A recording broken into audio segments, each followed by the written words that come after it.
क्या मैं अंदर आ सकता हूँ हुजूर? आ जाइए भाईजान।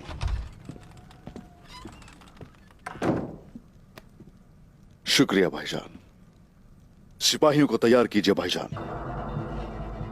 एनागुल से कुछ मालूमात आई हैं। निकोला कल आला और माना मलहून खातून को साथ लेकर जाएगा। लेकिन किस लिए उस्मान साहब?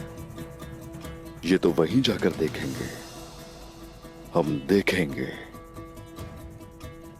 लगता है उसे अभी भी काले में जासूस होने पर शुबा है। इस वजह से मलहून खातून को अकेले नहीं छोड़ना चाहता।